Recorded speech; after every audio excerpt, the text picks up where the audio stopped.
వాక్యంలోకి వెళ్దాం. మహాగరుడైన మా తండ్రి, నీ మాటతో మమ్మల్ని ఆదరించు అయ్యా.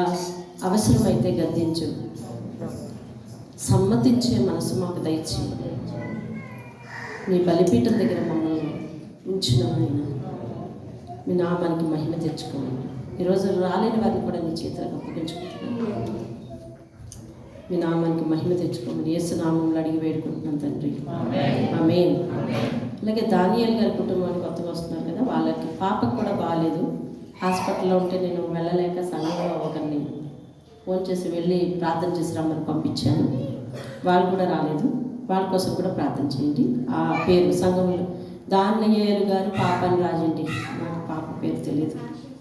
ఆశశ్రీ రైట్. వాక్యంలోకి వెళ్దాం. నిర్గమకాండము 1వ అధ్యాయము.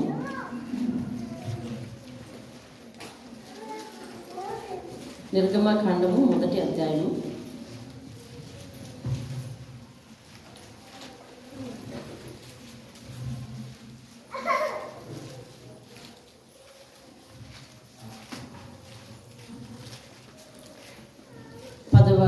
వచనం. వారు విస్తరింపకుండునట్లు మనము వారి ఎడల యుక్తిగా జరిగించదము రండి. చాలు 12వ వచనం. అయినను ఐగుప్తీయులు వారిని శ్రమ పెట్టిన కొలది వారు విస్తరించి ప్రబలిరి. చాలు దేవుని స్తోత్రం, హల్లెలూయా. ఈ వాక్కు చేత దేవుడు మనందరి హృదయాలను బలపరచును గాక, ఆమేన్. 10వ వచనం.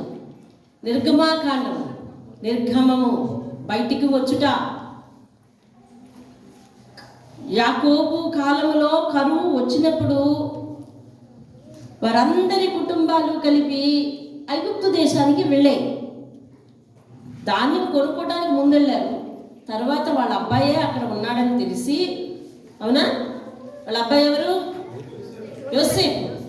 అక్కడ ఉన్నారని తెలిసి కుటుంబ సభ్యులందరినీ కూడా, కుమారుడు వచ్చేయండి నా దగ్గరే ఉందరు, కానీ ఇక్కడ మనకు అన్ని పరిస్థితులు, ఫరో మనకు అనుకూలంగా అన్ని చేస్తారు, వచ్చేయండి అని అన్నప్పుడు వారందరూ వెళ్ళిపోయారు. అక్కడికి వెళ్ళిపోయిన తర్వాత వాళ్ళందరూ అక్కడ చాలా అభివృద్ధి చెందారు, చాలా ఎక్కువ మంది అయ్యారు. చూడండి 5వ వచనం 1వ అధ్యాయము. అదే నిర్గమకాండం మీద. వీరిలో ప్రతివాడు తన కుటుంబంతో వచ్చెను. యాకోబు గర్భను పుట్టిన వారందరూ 70 మంది అక్కడికి వెళ్ళారు. అప్పటికి యోసేపు ఐగుప్తులో ఉన్నాడు. యోసేపును తన అన్నదమ్ములందరూ ఆ తరము వారందరిలో చనిపోయి ఇశ్రాయేలీయులు బహు సంతానము గలవారై అభివృద్ధి పొంది విస్తరించి అత్యధికంగా ప్రబలి వారున్న ప్రదేశము వారితో నిండి ఉంది. ఆ తర్వాత ఏం జరిగింది అంటే, యోసేపును ఎరుగని ఒక కొత్త రాజు ఐగుప్తును ఏలన ఆరంభించాడు. దేవుని స్తోత్రం. ఆ యోసేపు కాలంలో రాజు పక్కనే యోసేపుకు ఒక స్థానం ఉంది. ఫరో అన్నాడు, నీవు నా ఇంటికి మరి తండ్రిగా ఉండాలి అన్నాడు. నాకు తండ్రిగా ఉండాలి, నా ఇంటికి ప్రభువుగా ఉండాలి, నా జనం అందరికీ ఏలికగా ఉండాలి, మొత్తం పరిపాలన అంతా నీదే అని చక్కగా అధికారం ఇచ్చాడు. కొంతకాలం అయిన తర్వాత ఇశ్రాయేలు ప్రజలందరూ బాగా అభివృద్ధి చెందేశారు. తలైన యాకోబు చనిపోయాడు, యోసేపు చనిపోయాడు, వాళ్ళ అన్నదమ్ములందరూ చనిపోయారు. యోసేపును అత్యధికంగా అభిమానించే రాజు చనిపోయాడు. ఇదంతా కాలం చూసే మారిపోయింది. ఇప్పుడు మారిపోయి వేరే కొత్త రాజు వచ్చాడు. వచ్చిన తర్వాత వీళ్ళందరూ ఎవరు అడిగాడు. వీళ్ళందరూ యెహోవాను ఆరాధించే ఇశ్రాయేలీల జనం. అవును, వీరు ఇక్కడ ఎందుకున్నారు? అయ్యా, ఎప్పుడో అది 100 సంవత్సరాల క్రితం విషయం అయ్యా.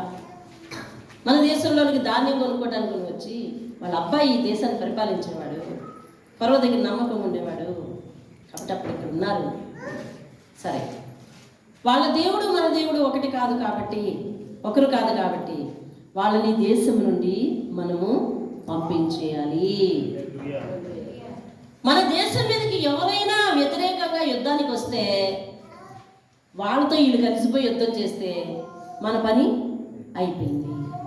కాబట్టి మన విరోధులను మనమే పెంచి పోషించుకున్నట్టు అవుతుంది. కాబట్టి వీళ్ళని ఇక్కడ ఉండకుండా విస్తరించకుండా, పదం చదవండి, పదవచనం, వారు విస్తరింపకుండునట్లు, వారు అభివృద్ధి చెందకూడదు, వారు విస్తరించకూడదు, వారు అంతరించిపోవాలి, లేకపోతే వారు మన ఎదుటి నుంచి పోవాలి, మన కళ్ళ ఎదురుగుండా వారు అభివృద్ధి చెందకూడదు అనే ఆలోచన చూసావా వాళ్ళ మీదకు, వాళ్ళ హృదయాల్లో వచ్చింది. ఎవరికి విరుద్ధంగా? దేవుని ప్రజలకు విరుద్ధంగా. ఎవరికి విరుద్ధంగా వచ్చిందండి? దేవుని ప్రజలకు విరుద్ధంగా. వారు విస్తరించి ప్రబలకుండున్నట్లు మనము చాలా తెలివిగా వ్యవహరించాలండి వీళ్ళ విషయంలో అంటారు. అర్థమైందా? ఇప్పుడు ఇశ్రాయేలీలు దేవుని ఆరాధించుకునే ప్రజల మీద ఏం లేచింది తెలుసా? విరోధమైన ఆయుధం లేచింది. ఏమి లేచిందండి? విరోధమైన ఆయుధము లేచింది. దేవుని ప్రజలకు విరోధమైన ఆయుధం లేచిన ఆయుధం లేవడానికి కూడా గల కారణం ఉంది. ఎందుకు అనంటే ఇశ్రాయేలీలకు సస్యశ్యామలుగా ఉంది ఆ ప్రాంతం, వాళ్ళు అన్నీ బాగా జరుగుతున్నాయి కాబట్టి దేవుణ్ణి ఆరాధించడం మర్చిపోయారట. ఏమైందండి? దేవుని ఆరాధించడం మర్చిపోయారు. మర్చిపోయిన వెంటనే వాళ్ళ మీదకు విరోధంగా ఒక ఆయుధము లేచింది. సరే, ఏది ఏమైనా దేవుని పక్షమున వారున్న ప్రజలే, కానీ దేవుణ్ణి ఆరాధించడం మానేశారు, మర్చిపోయారు, అశ్రద్ధ చేశారు. చూడండి, కొన్నిసార్లు మన జీవితంలో దీవెన బాగా ఉన్నప్పుడు, ఆశీర్వాదం బాగా ఉన్నప్పుడు, అమ్మయ్యా అని అనుకున్నప్పుడు మనలో భక్తి విషయంలో ధీమా పెరిగిపోతుంది, భక్తి విషయంలో నిర్లక్ష్యం పెరిగిపోతుంది, భక్తి విషయంలో అశ్రద్ధ పెరిగిపోతుంది. ఆ అశ్రద్ధ, ఆ నిర్లక్ష్యం అనే బూజు పట్టకూడదండి. బూజు అంటూ స్టార్ట్ అయితే ఇక ఆ ఇల్లు ఏమండి పాడైన బంగళా అవ్వడానికి ప్రారంభమైనట్టే చీడ. అవునా కాదా? అది అలాగే వదిలేసాం, బూజు అలాగే వదిలేసాం. ఏమవుతుంది? రాను రాను రాను రాను రాను అంతా పాడైపోతుంది, అంతా పాడైపోతుంది. కాబట్టి అది పట్టకుండానే చూసుకోవాలి. ఈ అశ్రద్ధ అనేది, ఈ నిర్లక్ష్యం అనేది, దేవుని విషయంలో ఆలస్యం అనేది, దేవుని విషయంలో నిర్లక్ష్యం అనేది, దేవుని కార్యాలు వాయిదా అనేది, దేవుని విషయంలో మన సమర్పణలు వాయిదాలు వేసుకోవడం అనేది, అయ్యా ఇక నుంచి ఎలా చేస్తానని వాయిదా వాయిదా వాయిదా, జీవితం అంతా వాయిదా. అయ్యా ఇప్పటి వరకు చేశాను, క్షమించి, ఇంకా రేపటి నుంచైనా సర్దుకుంటాను, రేపు అయిపోయింది అంతే, మళ్ళీ ఎల్లుటి మామూలే. ఇలా కొంతమంది జీవితాలలో సమర్పణ అనేది, క్రమమైన భక్తి జీవితం అనేది వాయిదాలతోనే నడుస్తూ ఉంటుంది. అలాంటి వారు ఎవరైనా ఉంటే కనుక నువ్వు నేడే సర్దుకోవాల్సిన విషయం చాలా ఉంది. వాయిదాలు వేస్తూ పోతూ ఉంటే మరి ఎక్కడికి చేరుతాము అంటే, నడుచుకుంటూ వెళ్తే నేను గమ్యానికి ఎలాగ చేరుతాను కదా, అలాగే వాయిదాలు వేసుకుంటూ పోతా ఉంటే ముగింపుకి వెళ్ళిపోతాం. మనము చాలా జాగ్రత్త పడాలి. దేవుని స్తోత్రం కలుగుతుంది. హల్లెలూయా. ఇశ్రాయేలీయుల జీవితంలో ఒక రాజు లేచి అంటున్నాడు, వాళ్ళు విస్తరించకూడదు, వాళ్ళు విస్తరించకూడదు. మన జీవితాలలో ఎవరైనా మీ గురించి ఇలా కోరుకుంటున్నారా? అలా కోరుకునే వాళ్ళు ఎవరైనా ఉన్నారా? ఉంటే మీరు భయపడవద్దు. 12వ వచనం ఏం చెప్తుందో విను.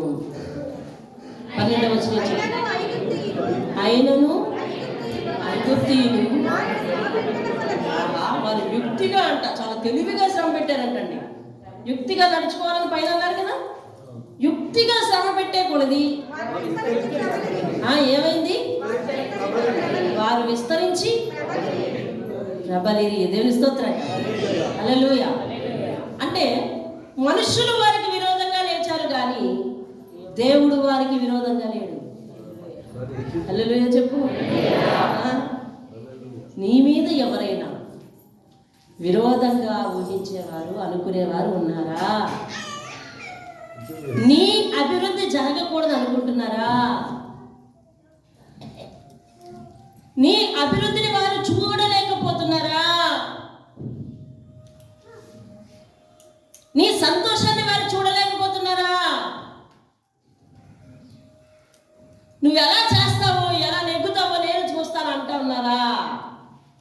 అయితే నువ్వు ధైర్యం తెచ్చుకో, వారు అంటున్న కొలది దేవుడిని దీవిస్తూనే ఉంటాడు. ఆమె చెప్పు, సంతోషంతో చెప్పు, నవ్వుతూ చెప్పు. అంటే మీరు సీరియస్గా చెప్పమంటే నవ్వుతూ చెప్తాను.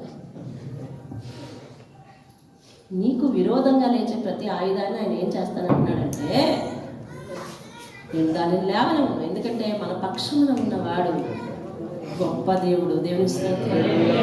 మన పక్షంలో ఉన్నవాడు ఎవరండి? మనం కుంగిపోని అవసరం లేదు, దిగులు పడని అవసరం లేదు, భయపడని అవసరము లేదు. ఎప్పుడైతే నీ విషయంలో, నీ జీవితంలో ఎలాంటి ఆయుధం లేచిందో, అర్థమైందా? ఎలాంటి ఆయుధం? నిన్ను అభివృద్ధి చెందకూడదు, నువ్వు బాగుపడద్దు. నువ్వు ఎలా బాగుపడుతూ నేను చూస్తాను అంటే చూడమని చెప్పండి. ఒకవేళ మీకు వినపడినట్టు అన్నారనుకోండి, చూడు అని చెప్పండి, చూడు అని చెప్పండి. నువ్వు ఎలా చేస్తావో నేను చూస్తాను అన్నారనుకోండి, చూడు. వాళ్ళు గట్టిగా అరిచినంతగా మీరు అరవకండి, చూడు అని చెప్పండి. దేవుని స్తోత్రం. హల్లెలూయా.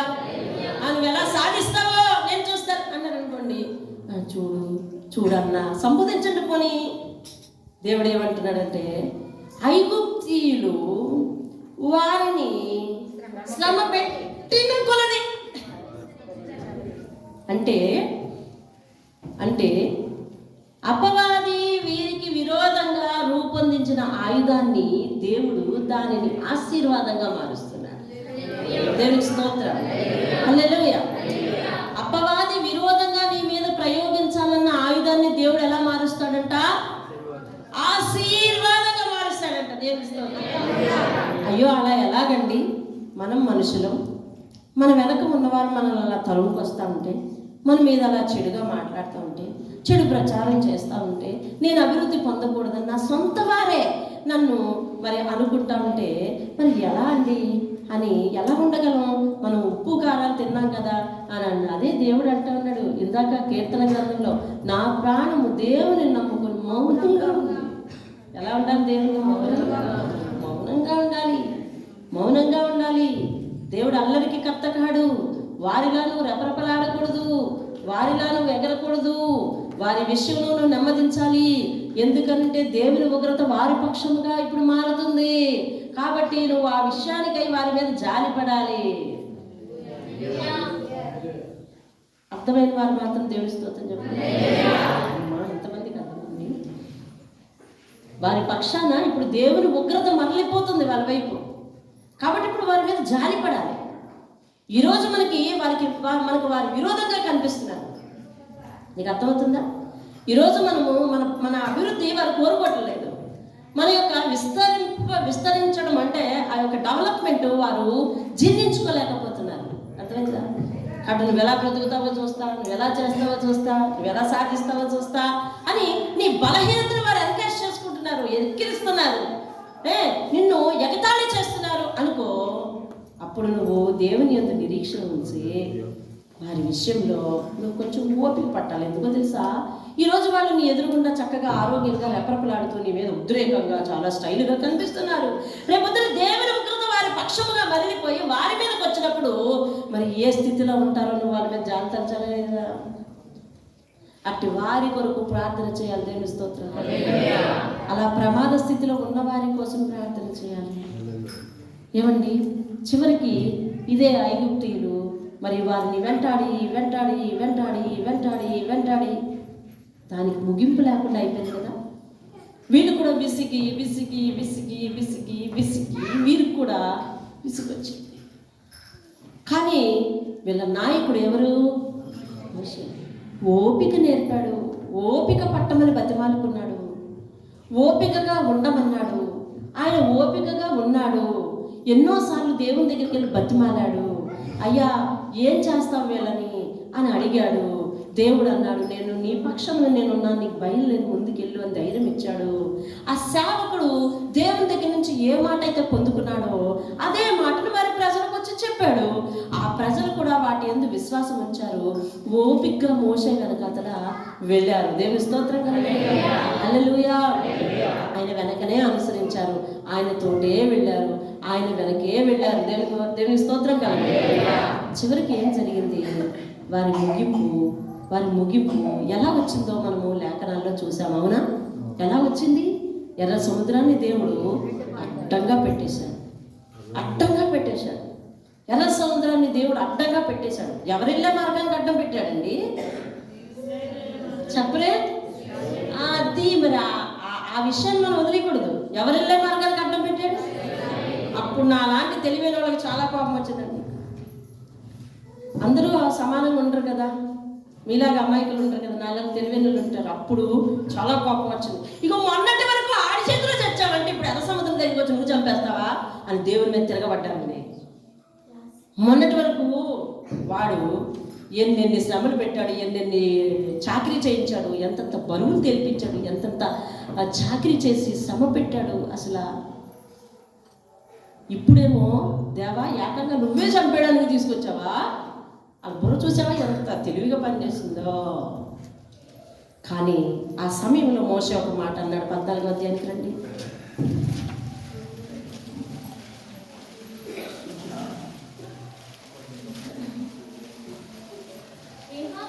12వ వచనం 11వ వచనం నేను చదువుతున్నాను చూడండి.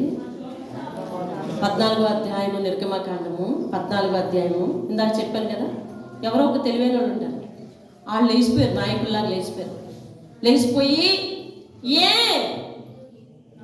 ఆ చాకరీ చేసుకుని అక్కడే చచ్చిపోయి అక్కడ ఐగుప్తులో సమాధిలో మేము ఉంటాం కదా, ఆ ఐగుప్తులో సమాధులు లేవని సముద్రం వంటికి అందరినీ ఒకేసారి చంపేద్దామని చచ్చుటకు మాత్రము మమ్మల్ని రప్పించావా? మమ్మల్ని ఐగుప్తులో నుండి బయటకు రప్పించి మమ్మల్ని ఇలా ఎందుకు చేస్తున్నావు? మా జోలికి రావద్దని చెప్పామే. ఐగుప్తులకు దాసులంగానే ఉంటాము, అదే దాస్యంలో మగ్గిపోతాము అని మీతో చెప్పాం కదా. ఈ అరణ్యములో ఆ సముద్రంలో పడి చచ్చుట కంటే ఇదిగో ఎలకతల శత్రువులు పరిగెత్తి వచ్చేస్తున్నారు.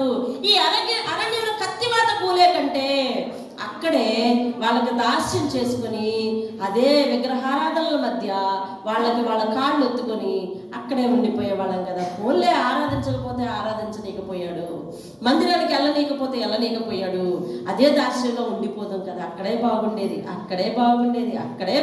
అంటున్నాడంట. అప్పుడు ఆయన ఏమన్నాడండి? ఎంత విరుచుకు బయటపోయాడు. ఈ మాటలు ఏమన్నా వాళ్ళు శాంతంగా మాట్లాడారంటారా? మా జోలికి రావద్దని చెప్పామా అంటున్నాడు. సమాధానం లేవా నా దగ్గర అంటే విరుచుకు పడిపోతుంటే ఆయన అంత ఓపికగా చెప్తున్నాడు. చదువు ఇప్పుడు చూడుడి, మీరు నేడు చూచిన ఐగుప్తీయులను ఎక్కడ చదువుతున్నారు మీరు? 13వ వచనం చదవండి. ఎంతమంది భయపడకుడి,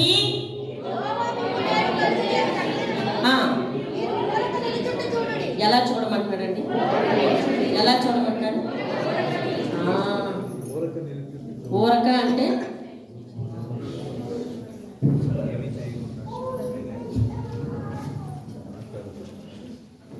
అవతల వాడు ఎలాగ రేగి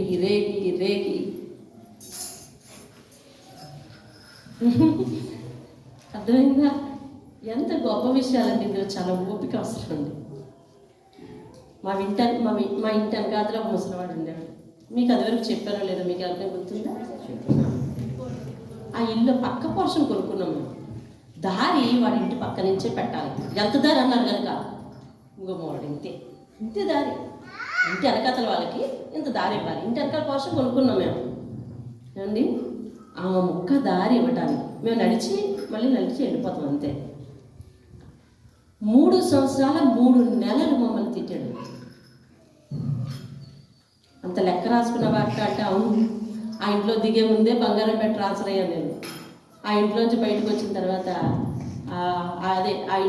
ఆ సమస్య తీరిపోయేసరికి నా ట్రాన్స్ఫర్ అక్కడ కూడా అయిపోయిందండి. అని వచ్చాను. కరెక్ట్గా 3 సంవత్సరాలు 3 నెలలు నాకు ఇక్కడ బంగారం పెట్టిన ఉద్యోగ జీవితం. 3 సంవత్సరాలు 3 నెలలు.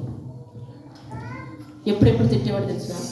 తెల్లవారి 3:30కు లేచేవాడు. ముసలివాడు, బాగా ముసలివాడు. అంటే చేలోకి వెళ్తాడు, పొలం తెస్తాడు, ఆ మాత్రం ఓపికంది. ముసలివాడు 3:30కు లేచి తిట్టేవాడు. మీరు నాశనం అయిపోతారు, మీరు అలా అయిపోతారు, ఇలా అయిపోతారు అంటే బాగుండదు. కొంచెం వినగలుగుతున్నాం కదా, అంటే బాగుండింది, కొంచెం వినగలుగుతున్నాం కదా. అవి కాదు బాబోయ్. అవి మానవ మాతృలు, మానవత్వం ఉన్నవాళ్ళు, మనుషులు, సంస్కారులు, విద్యావంతులు ఎవ్వరు కూడా వినలేనటువంటి తిట్లండి. మా ఉదయకాల సమయం టైం ఏమో 4 అప్పుడు 3:30కి లేపేసేవాడు మమ్మల్ని ఈ తిట్లతో. అర్థమైందా? 11 గంటలకు చేలోకి వెళ్ళేవాడు. అప్పుడు మా ఇంటికి ఇంటర్వెల్ అనమాట.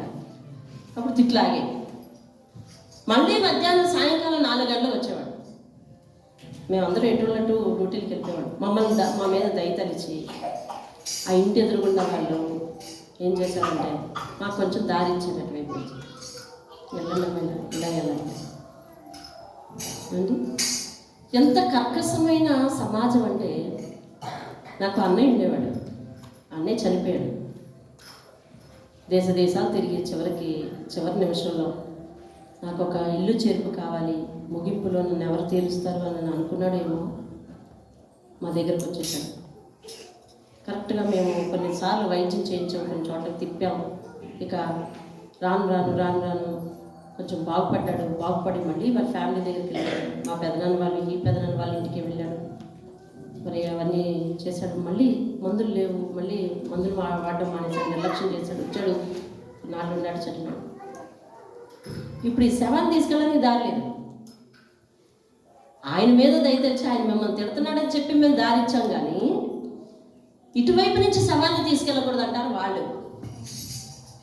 ఇటు తీసుకెళ్ళడానికి నేను చచ్చిపోతాను కానీ ఒప్పుకోరు అంటాడు వీడు. ఇప్పుడు చచ్చిపోరు బాబు, నిన్ను కూడా ఇటే తీసుకెళ్తాను, మేము ఇటే పట్టుకెళ్ళిపోతాను అన్నంత విసుగొచ్చేసింది నాకు. బాధ వచ్చిందండి. ఈవేళ నవ్వుతున్నా కానీ చచ్చిపోతాను కానీ నా ప్రాణాలే పెడతాను కానీ ఇటువైపు శవాన్ని తీసుకెళ్ళినాను సరే. ఇంత నరకం అంటే ఆఖరికి మేము కూడా కొద్ది రోజులు అలాంటి ఆవేశం వచ్చి శవం దగ్గర కూడా మీరు ఇలాగ చేశారా అని చెప్పి ఆఖరికి ఆ ఊరి పెద్దలకు తెలిసి, ఎవరి విషయంలో మీరు అలా చేస్తున్నారు, అది తప్పు కదా, ఆయన మన గ్రామానికి ఎలా ఉన్నారు, మీరు ఎలా చేస్తున్నారు, మీరు చదువుకున్నారు, అసలు మీకు ఏమైనా ఉందా అని చెప్పి మరి ఆ కార్యక్రమాన్ని జరగనిచ్చేలా చేశారు. అది కడుపు మండిపోయి మేము కూడా కొన్నిసార్లు ఆయన మీద ఏదైనా అయితే బాగుండేది, సమస్య తీరుతుందా అని అజ్ఞానంతో మేము కూడా ఊహించాం. కడుపు మండేది చాలాసార్లు, ఏడ్చేవాళ్ళం చాలాసార్లు, ఎన్నో బాధలు పడ్డాం. కానీ అద్భుతమైన ముగింపు ఎట్లాగో తెలుసా?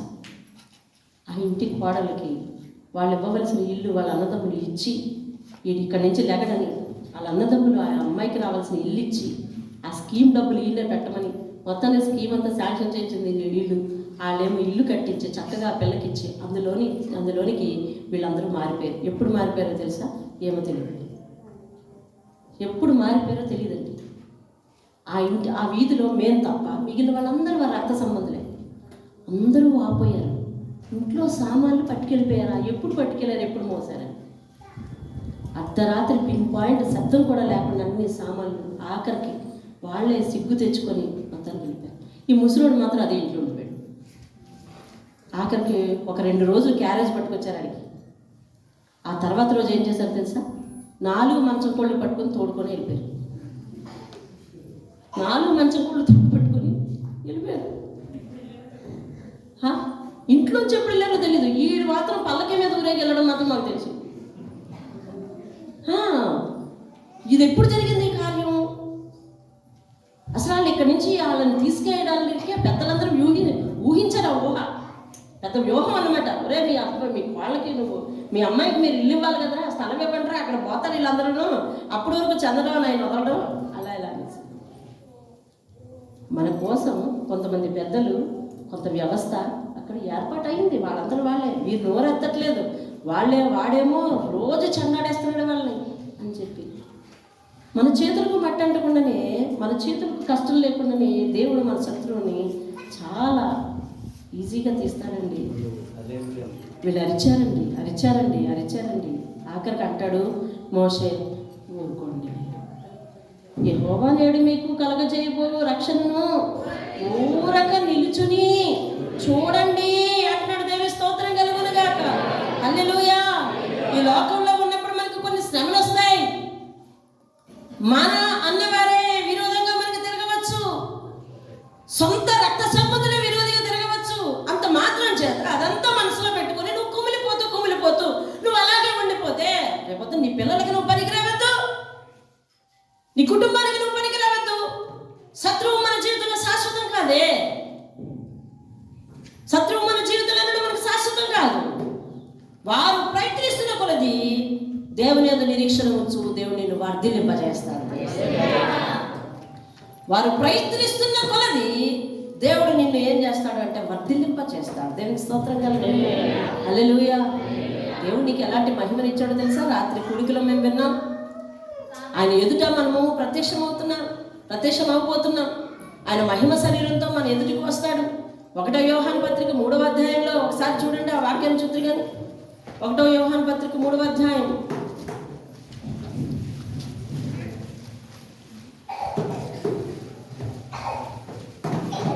చూపిస్తున్న వాక్యం. 1వ యోహాను పత్రిక 3వ అధ్యాయం 2వ వచనం చూడండి. ప్రియులారా, కొత్త నిబంధనలో 222వ పేజీ అండి. ప్రియులారా, ఇప్పుడు మనము దేవుని పిల్లలమై ఉన్నాం. మనం ఇక ఏమవుతామో అది ఇంకా ప్రత్యక్షపరచబడలేదు. కానీ అంటే మనం పరలోకంలోకి వెళ్ళి ఎట్లా ఉంటాం, ఏముంటాం, అవన్నీ ప్రత్యక్షపరచబడలేదు. కానీ ఒక మాట మాత్రం రూఢి. అదేంటంటే ఒక మాట మాత్రం నిజం, ఒక మాట మాత్రం సత్యం. ఏంటంటే మనము ఆయన ప్రత్యక్షమైనప్పుడు, ఆయన ముందుకు మనం వెళ్తాం. ఆయన ప్రత్యక్షమైనప్పుడు ఆయన ఉన్నట్టుగానే యాజిటీగా చూస్తామటండి. దేవునికి స్తోత్రం చెప్పు. హల్లెలూయా చెప్పు. చూస్తామని నిరీక్షణ ఉంటే చెప్పు, లేకపోతే కాముగా కూర్చో. ఆయన ఉన్నట్టుగానే చూస్తామంట. చూసి ఏమనుకుంటామో తెలుసా? ఆయనను పోలి ఉన్నాము అని తెలుసుకుంటామంటండి. ఆది అందు దేవుడు భూమి ఆకాశాలు సృజించున్నారు, చేసి తన పోలిక చొప్పున చేసుకొనేను. విన్నాను, చదివాను. కానీ ఇప్పుడు ఏం చేస్తామంటే తెలుసా? చూస్తామంటండి. ఆయన ప్రత్యక్షమైనప్పుడు ఆయన ఎలా ఉంటాడో, ఎలా ఉన్నాడో యాజిటీగా చూస్తామంట. చూసి అనుకుంటామంట, నిజమే ఆయన పోలే ఉన్నామే మనం, ఆయన పోలికలోనే ఉన్నామే మనం అనుకుంటామంటండి. తెలుస్తా. అందుకని రోమపత్రిక 8వ అధ్యాయము రాత్రి వాక్యం అండి. అది కాదు రాబో మహిమ ఎదుట. అది వచనం చెప్పండి. 18వ వచనం చదవండి. మన ఎడల ప్రత్యక్షము కాబోవు. 139 ఫస్ట్ లైన్, ఫస్ట్ వచనం. మన ఎడల ప్రత్యక్షము కాబోవు మహిమ ఎదుట. దేవుడు మన ఎదుట ప్రత్యక్షం కాబోతున్నాడు. ఆ కాంతిని మనం చూడబోతున్నాము, ఆ వెలుగును మనం చూడబోతున్నాము. ఈ లోకంలో ఉన్న శ్రమలు శాశ్వతం అనుకోవద్దు, ఈ లోకంలో ఉన్న విరోధులు శాశ్వతం అనుకోవద్దు. ఈ లోకంలో నీ మీద జరుగుతున్న చెడు ప్రచారమో, లేకపోతే నీ అభివృద్ధిని వారు కాంక్షించకపోవటమో, వారు నిన్ను శ్రమల్లో కోరాలని చూడటమో, ఇదంతా కూడా శాశ్వతం కాదు. ఒకనాడు మనము ఈ దేహాన్ని విడిచిపెట్టి వెళ్ళాలి. మహిమ శరీరములో ఆ మహిమ గల దేవుణ్ణి మనం చూడాలి. ఆ రోజు ఒకటి ఉంది. ఆ మహిమ ఎదుట ఈ లోకపు శ్రమల నుంచి ఎన్న తగినవి అంటున్నాడు. దేవునికి స్తోత్రం కలుగును. ఇప్పటి శ్రమలన్నీ కూడా ఎన్న తగినవి కాదు. కాబట్టి శ్రమ వస్తుందా? పడు, పర్వాలేదు, ఓపిక పట్టు. శ్రమ వస్తుందా? పడు, పర్వాలేదు, ఓపిక పట్టు. అంతేగాని నేను దేవుణ్ణి నమ్ముకున్నాను, నాకు శ్రమలు రావాలనుకున్నాను, నాకెందుకు రావాలి అని వెన్ను విరుచుకుని ఆయన దగ్గర అడగడం వల్ల ప్రయోజనం లేదు. ఆయన సహాయం చేయబడి ఉన్నాడు. అర్థమైందండి?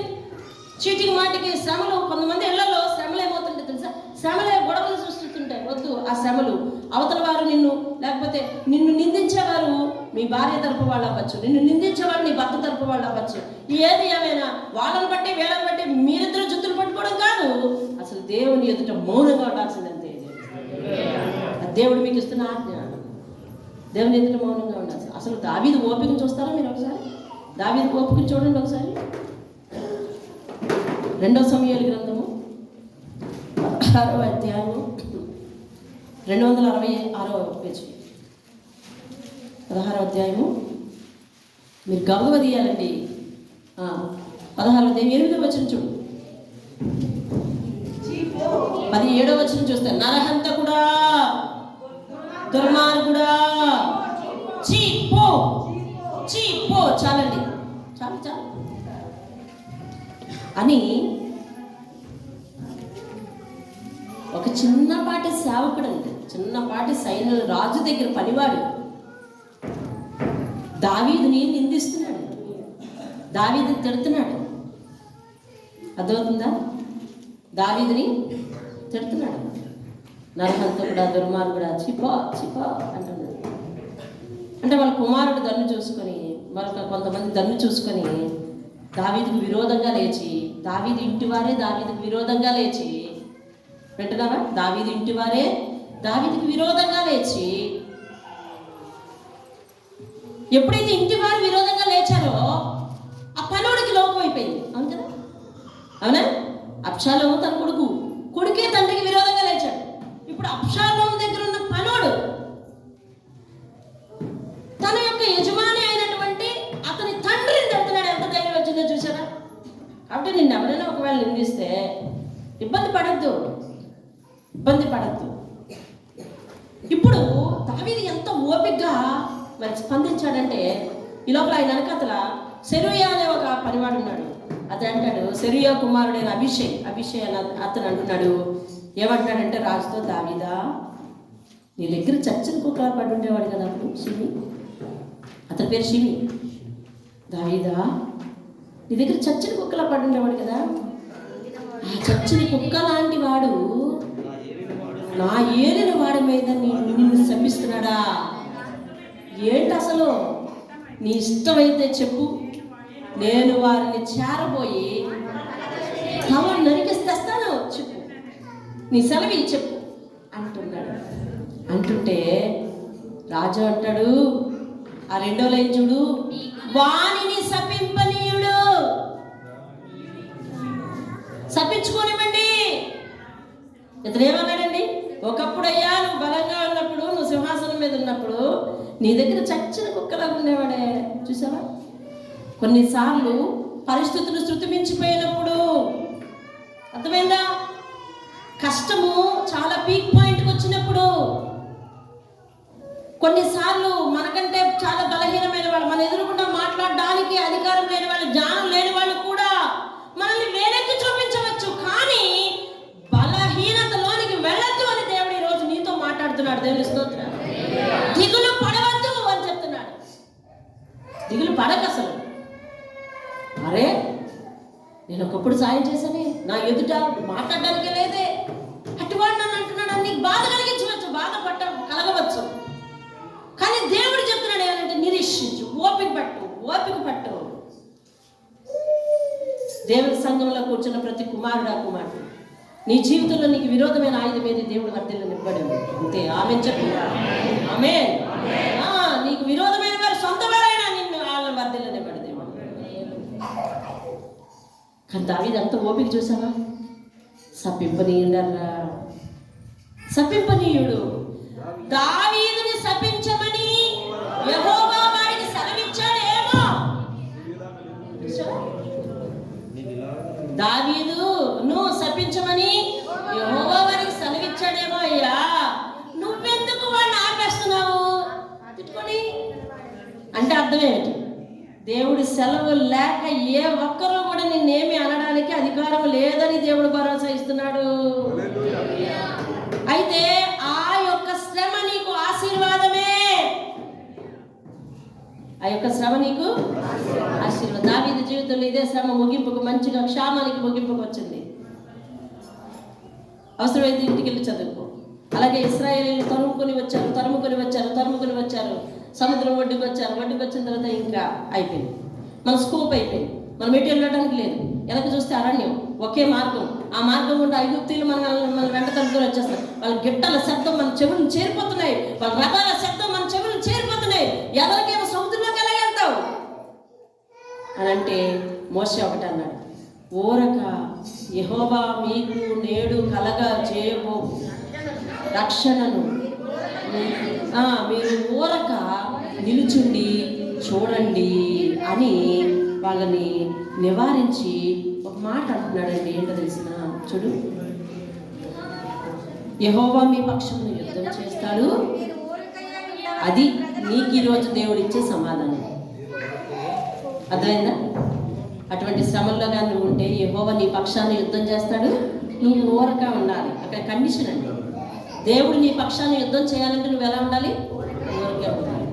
దేవుడు నీ పక్షాన కార్యం చేయాలి అంటే నువ్వు ఎలా ఉండాలి?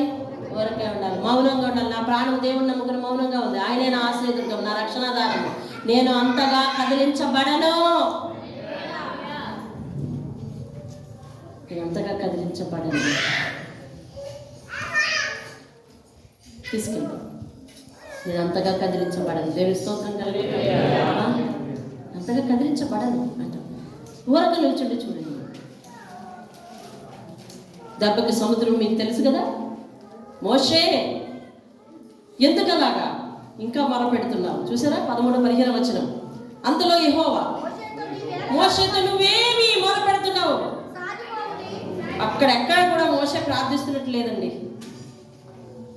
కానీ దేవుడు అంటున్నాడు నువ్వెందుకు మొరపెడుతున్నావు అంటున్నాడు. అంటే ఏం చేస్తున్నాడు అన్నమాట చూసావా? నాయకుడు ఒక ఇంటి యజమానిగా నువ్వు చేయాలి ఈ పని. ఏం చేస్తున్నాడో తెలుసా? వాళ్ళు ఊరుకోబెడుతున్నాడు, వీళ్ళు ఊరుకోమంటున్నాడు, వాళ్ళకి ధైర్యం చెప్తున్నాడు. ఇంకోటి ఏడ్చేస్తున్నారు, అయ్యి బాబాయ్ కాసేపు చచ్చిపోతామా మనం అని ఏడ్చేస్తున్నారు. వాళ్ళ కన్నీళ్ళు తుడుస్తున్నాడు, అందరికీ ధైర్యం చెప్తున్నాడు. మనసులో ప్రభువా దీని ఫలితం ఏంటి, దీని ఫలితం ఏంటి, దీని విడిపింపు ఎక్కడ, అయ్యా ఏ రీతిగా కార్యం చేయబోతున్నావు అని లోపల మనఃపూర్వకంగా మొర్ర పెడతా ఉన్నాడనమాట. ఈ మొర్ర ఆయనకు చేరిపోయింది. వీళ్ళందరినీ మౌనంగా ఉండమంటున్నాడు. మౌనంగా ఉండండి. దేవుడు ఏదో అద్భుత కార్యం చేస్తాడండి. ఆకాశం నుండి మన్నాన్ని కురిపించిన దేవుడు ఆకాశంలోకి మనం తీసుకెళ్తాడేమో. అయ్యా మౌనంగా ఉండండి, ఆయన కార్యాలు మనం ఊరకు అందటం లేదు. మౌనంగా ఉండండి, ఆయన కార్యాలు మనం ఊరకు అందటం లేదు అని నివారిస్తున్నాడు లోపల నుంచి. ప్రభువా దీని అంతం ఏమవుతుంది, దీని అంతం ఏమవుతుంది, నీ కార్యం ఎలా జరగబోతుంది, నీ కార్యం ఎలా జరగబోతుందని ప్రార్థించడం మానలేదు. అందుకని దేవుడు ఏమంటాడంటే, మోషే ఇంకా మొరపెడుతున్నావేంటి, నీ చేతిలో ఉన్న కర్ర తీసి కొట్టు. స్తోత్రం కదా. ఒక పెద్దగా అలా చేయాలి. నువ్వు అందరినీ ఊరుకోబెడుతుండాలి, నువ్వేమో మొరపెడతా ఉండాలి. ఎక్కడా? దేవుని దగ్గర. దేవుని స్తోత్రం కలుగుతుందా. శ్రమలో నువ్వు పాటించాల్సిన చెక్క ఇదే. అందరినీ ఊరుకోబెడుతుండాలి, అందరికీ ధైర్యం చెప్తుండాలి, అందరికీ గుండె ధైర్యం నేర్పుతూ ఉండాలి, నువ్వు మొరపెడతా ఉండాలి. ప్రతి ఒక్కరు ఇలాగే ప్రవర్తిస్తూ ఉండాలి. దేవుని స్తోత్రం. హల్లెలూయా. అప్పుడు ఏమైంది? సముద్రము రెండు పాయలు. ఇంకక్కడి నుంచి మీకు స్టోరీ క్లైమాక్స్ మీకు తెలుసు. వాళ్ళు వెళ్ళిపోయారు. అమ్మ సముద్రం విడిపోయింది, వీళ్ళు వెళ్ళిపోయారు అని చెప్పి వారు జ్ఞానవంతులైతే అక్కడ ఉండిపోవచ్చు కదా. ఆడికి ఇంకా తెలివితేటలు, శత్రువుకి చాలా తెలివితేటలు ఉంటాయి నీకంటే. అది కూడా చూసి మనం భయపడక్కర్లేదు. తెలిసిన ఎందుకు దేవుని వాక్యాన్ని ఇంతగా దేవుడు పరిశుద్ధాత్ముడు వివరిస్తున్నాడు? నీకంటే ఎక్కువ తెలివితేటలు ఉంటాయి శత్రువుకి. ఉండని నీ పక్షాన ఉండేవాడికి ఇంకా తెలివితేటలు ఆయన కంటే. హల్లెలూయా, హల్లెలూయా. నీ పక్షాన ఉన్నవాడికి ఇంకా తెలివితేటలు. నీకు తెలివితేటలు లేకపోతే పోవచ్చు, నీ శత్రువుకి మాత్రం తెలివితేటలు ఆళ్ళని మించిన తెలివితేటలు ఆయనకు ఉన్నాయి. దేవుని స్తోత్రం కలుగుతుంది. అయ్యో వెళ్ళిపోయారని అనుకోవచ్చు కదా. అమ్మయ్య ఇలా అరణ్యంలో ఉంటే అటు ఇటు పారిపోతారు. కానీ చక్కగా సముద్రం చక్కగా చిన్న దారి ఇచ్చింది. ఇక మనం వెళ్తే అందరూ మనకి కత్తివాదం దొరుకుతారు, అయిపోయింది ఇలా చరిత్ర అనుకుని వచ్చేసారు. భజనకి వచ్చేసారు. అన్నాడు ఈ హీరో, కొంచెం స్పీడ్ పెంచండి రా బాబు, మన బళ్ళు స్పీడ్గా తోలండి రా బాబు అన్నాడు. అయిపోయింది. చూసావా? కుయుక్తి కలిగిన హీరో, కుయుక్తి కలిగిన నాయకుడు, కుయుక్తి కలిగిన యజమాని వెనకాతలు ఉన్నవారందరూ నాశనం పొందుతారు. కుయుక్తి కలిగిన స్నేహంతో ఉన్నావా, నాశనం మనకి. కుయుక్తి కలిగిన మాటలకు మనం ఓటేస్తున్నామా, నాశనం మనకి. ఆ ఫరో చెప్పిన ఆ మాటలకు వీళ్ళందరూ ఓటేశారు. అందులో ఏ ఒక్కడైనా అయ్యా ఎందుకు వచ్చింది, దేవుడు చూస్తే వాళ్ళని ఎక్కడికక్కడ రక్షించేస్తున్నాడు, గొయ్యి మనం తోకూడమేమో ఉండిపోదామయ్యా అని ఒక్కడు చెప్పలేదు. వాడికి ఎవరు ఎదురు చెప్పరు. అది నీ అంత ఎవడి మాట వినడు, ఎవడి మాట వినని వాడు నాశనానికి తెచ్చుకుంటాడు. వాడు వెనక ఉన్న వాళ్ళని కూడా నాశనానికి తోస్తాడు. వెళ్ళిపోయిన తర్వాత ఇంకేంటి, ఈ గోడ పడిపోతుంది. వాళ్ళు ముందుకు సాగిపోయారు. ఏ సముద్రం అయితే ఇశ్రాయేలులకు వెలుతురునిచ్చిందో, దారినిచ్చిందో, అదే సముద్రం ఇశ్రాయేలును ముంచి పారేసింది. శత్రువు సమూలంగా ఏమయ్యాడు? నాశనమయ్యాడు. శత్రువును సమూలంగా నాశనం చేయడానికి ముందు కష్టం ఎక్కువ అవుతుంది. అందుకే సముద్రం ఒడ్డుకి తీసుకొచ్చాను. చూసినావా శ్రమ ఎందుకు ఎక్కువైపోయింది? వీళ్ళందరూ అనుకున్నారు, ఓరే మోషే నీ మాట ఎందుకు విన్నావురా బాబు, ఎగుప్తులో ఉంటే ఎంత చక్కగా వెచ్చగా పడుకున్నావు అనుకున్నారు. కానీ శత్రువుని నీ జీవితంలో సమూలంగా నాశనం చేస్తున్నాడేమో కష్టం ఎక్కువైతే. అవని నేను దేవుని వేదిక దగ్గరికి వెళ్ళి సాక్షిగా నిలబడతానని నిరీక్షణతో ఉండు. ఈనాటి నుండి ఎవరు కూడా మీకు ఏ విధమైన ఆయుధం విరోధంగా రూపొందించబడుతున్నది మీ సొంత జనుల చేత రూపొందించబడుతున్నా మీరు భయపడవలసిన అవసరం లేదు. వారు మీ మీద విరోధంగా ప్రబలుతున్న కొలది దేవుడు మిమ్మల్ని విస్తరింపచేసి ప్రబలిస్తాడు. దేవుని స్తోత్రం. వారు ఎంతగా మీ మీద విరోధంగా ఉంటారో అంతగా దేవుడు వాళ్ళ కళ్ళ ముందు మిమ్మల్ని అభివృద్ధి చెందించి చూపిస్తాడు. అలాంటి జీవితం నా జీవితం కూడా దేవుని స్తోత్రం కలిగే. ఎవరైతే విరోధంగా ఉన్నారో వారి కళ్ళ ముందు అభివృద్ధి చెందించి చూపించాడు దేవుడు. మా జీవితాలను పైకెత్తాడు. మమ్మల్ని అడగదొక్కాలనుకున్న మా జీవితాన్ని నాశించాడు. ఎలా చేస్తాడో 3 ఆడపిల్లలతో ఉన్నాడు. వీడు ఎలా బ్రతుకుతాడో చూద్దాం, మనందరూ వదిలిపెడితే వీడికి దిక్కే లేదు అని మా నాన్నగారితో సవాలు చేసిన వారందరి ఎదుట మా నాన్నగారిని ఉన్నతమైన స్థానంలో, మమ్మల్ని ఉన్నతమైన స్థానంలో, మా జీవితాన్ని ఉన్నతమైన స్థానంలో దేవుడు ఉంచాడు. దేవుని స్తోత్రం. ఆనాడు దేవుడు చేసిన ప్రతి కార్యానికి ఈనాడు నా జీవితాన్ని దేవుడు సాక్షిగా ఉంచుతున్నాడు సంఘానికి. నువ్వు ధైర్యం తెచ్చుకో. నీ మీద ఎవరైనా విరోధంగా ఉంటే నువ్వు అనవసరమైన స్టేటస్లు పెట్టుకోకు, వద్దు. అర్థమైందండి. ఈ మధ్య ఇది ఒకటి వచ్చింది, ఇంకంతే. ఇది ఓపెన్ చేసి చూస్తే నువ్వు ఏ స్టేటస్లో ఉన్నావో తెలిసిపోతుంది, అంటే ఏ స్టేజ్లో ఉన్నావో తెలిసిపోతుంది. ఒక్కొక్కరు కన్నీరు కాలుస్తూ ఏదేది పెడుతున్నారు. ఏంటది ఇప్పుడే పలికారు, ఏంటంటే స్టేటస్. అంటే now your situation is like that కదా, అవునా? అది అలా ఉండద్దు, అసలు ఉండద్దు. దేవుడు నీ పక్షాన్ని యుద్ధం చేయాలి. నువ్వు ఈ డీపీలతో నీ స్టాటస్లతోనూ నీ యొక్క మనోభావాన్ని అవతల వరకు తెలియచేయాలని అనుకోవద్దు. Don't do such non sense things. దేవునికి సహాయం అడుగు. దేవుని సహాయం అడుగు. నన్ను మోసం చేస్తే మోసం చేసేవి నిజమేమిటో దేవుడికి తెలుసు అని నువ్వు స్టేటస్ పెట్టుకున్నంత మాత్రం నీ పరిస్థితి మారిపోద్దా? లేదు. మౌనంగా ఉండు. అయితే నువ్వు మాట్లాడితే ఒకడే వింటాడు. నువ్వు స్టేటస్ పెడితే 100 మంది చూడాలా? నీ నిరాశ అందరికీ తెలియట్లా? నువ్వు ఇప్పుడు బాధలో ఉన్నావు. నిన్ను ఎవడో మోసం చేశాడు, లేకపోతే నీ దుఃఖానికి ఎవరో కారణమయ్యారు, నిన్నెవరో అన్యాయం చేశారు, ఏమండి నిన్నెవరో నమ్మలేదు. మంచి మనసున్న నాలాంటి వాళ్ళు ఎవరు నమ్మరు. వాళ్ళు స్టేటస్ పెట్టేవనుకో, ఓహో ఈయన ఎవరో నమ్మలేదని అనుకుంటారు కదా. వద్దు. Don't do such non sense things. అలా చేయొద్దు. దేవుని పాదాల దగ్గర పడు. అదే నిజమైతే ఊరకుండా ఉండు. చేతనైతే ఇంకా అధిక బలం ఉంటే నీకు అదే అవతల వారి కోసం ప్రార్థన చేయి. క్రైస్తవులైన మనం అలా వద్దు. మన జీవితానికి అర్థం పట్టే వ్యాఖ్యానాలు చేయొద్దు. అవతల వారి హృదయాలకి ఏదో తగులుతుందని చెప్పి వ్యాఖ్యానాలు చేయొద్దు, వద్దు. యుద్ధము నీ చేయి దాటిపోయి దేవుని చేతిలో నుంచి నీ చేతిలోకి తీసుకోకు. యెహోవాదే యుద్ధము. దేవుని స్తోత్రం. చెప్పాడు, యెహోవా మీ పక్షమున. ఆ పదాన్ని వదిలేస్తాను ఎందుకు దిగులు? ఎప్పుడు దేవుని సన్నిధిలో దిగులు కూర్చుంటావు ఎందుకు? దేవుడు నీకు అన్యాయం చేస్తాడనే నమ్మకమా నీ మనసులో? అది లేనప్పుడు దేవుని సన్నిధిలో సంతోషంగా ఉండు. దేవుని సన్నిధికి నా రక్షకుని చెంతకు నేను వచ్చాను, నా ఆశ్రయ స్థానమైన దేవుని చెంతకు నువ్వు వచ్చావని నువ్వు అనుకున్నప్పుడు నిన్నెవరండి ఆరాధించేటప్పుడు చప్పట్లు కొట్టు, పాటలు పాడు, బలంగా నిలబడు అని అన్ని దేవుడు. యాక్చువల్గా 9 గంటలకు ఆరాధన పెట్టుకున్న తర్వాత నిద్ర సరిపోవాలి మనందరికీ కదా. ఎందుకు ఇక్కడికి వచ్చి మౌనంగా ఉండేది?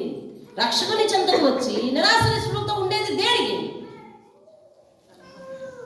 అంటే నువ్వు దేవుని వాక్యం ఏదో నమ్మటం లేదు, దిగులుంది నీ జీవితంలో. దేవుని మాట నమ్ము. దేవుని స్తోత్రం. నీ పరిస్థితి ఏదైనా కానీ సమస్తమును ఎరిగిన వాడు ఆయన. దేవుని స్తోత్రం. ఆయనే అంటున్నాడు మీ పక్షమున. హల్లెలూయా. ఇప్పుడు మనం భయపడవలసింది ఎవరికి? యెహోవా సంగతులను చూసుకుని దిగులు పడకు. శత్రువు శాశ్వతం కాదు. ఎలాగా? శత్రువు శాశ్వతం కాదు. ఒకవేళ కొన్నాళ్ళు వెంటాడుతున్నాడని చెప్పి శాశ్వతం అనుకునేవేమో, వాడికి గొప్ప ముగింపు ఉంది. దేవుని వాక్యం చెప్తుంది. కాబట్టి భయపడవద్దు. ఆయన పక్షంలో ఉన్నవారిని ఆయన విడిచిపెట్టు దేవుడు కాదు. ప్రార్థిద్దాం. నమ్మినావా ధైర్యం, నమ్మినావా దేవుని కార్యాలు బలంగా చేయి, నమ్మినావా దేవుడు ఎలా శక్తిగా ఉండాలో అలా ఆలోచించు. అనవసరమైన బుర్రంతా అతని మీద పెట్టుకుని, అనవసరమైన బుర్రంతా నీ సొంత వారే నాకు మోసం చేశారు, నా అన్నదమ్ములే మోసం చేశారు, నా అక్క చెల్లెలే మోసం చేశారు, వాళ్ళ మీద దృష్టి పెట్టుకునే కంటే దేవుని మీద మనసు పెట్టు. ఆయన కార్యాలు ఎలా చేయాలో చూడు, ఆయన ఎలా వెంబడించాలో చూడు, ఆయన దగ్గరికి ఏ కార్యక్రమానికి ఆబ్సెంట్ కాకుండా ఎలా హాజరవ్వాలో చూడు, ఆయన పాద సన్నిధిలో ఎలా మోకరించాలో చూడు, ఎలా నిలబడి ఆరాధించాలో చూడు, ఎలా ఉపవాసం చేయాలో ఆలోచించు, ఎలా ప్రార్థించాలో ఆలోచించు, వాక్యాన్ని ఎలా చదివి అర్థం చేసుకోవాలో ఆలోచించు. నిరంతరమైన తపనతో బ్రతుకు, అది బలం నీకు. అంతేగాని ఈరోజు దిగులుతో ఉంటే పిల్లలకు పనికి రావాలనుకుంటున్నావా, పనికి రావద్దనుకుంటున్నావా? ధైర్యం చెప్పే దేవుడు ఉండగా దిగులు చెందిన అంటే దేవుని వాక్యాన్ని నమ్మలేదా? మీ పక్షం వ్యాధ్యం శపించనివ్వండి, ప్రచారం చేయనివ్వండి. అలా చేయమని యెహోవా సెలవిచ్చాడు అనుకోండి. సొంత వారే అని బాధపడద్దు. నా ఇంట భోజనం చేసిన వాడు, నాకు అపకారం చేసిన నీవు పైవాడివి కావు, నాతో చేయి కలిపిన వాడు, నా ఇంట భోజనం చేసిన వాడు అని దావీదు అంటాడు ఒక చోట. ఏది ఏమైనా ఎవరైనా దేవునికి అప్పగించండి. అప్పగించడం కూడా ఆయన మార్చు, లేకపోతే ఈ పరిస్థితిని నా దగ్గర నుంచి నేను భరించలేకపోతున్నాను, తీసివేయాలి అంతే.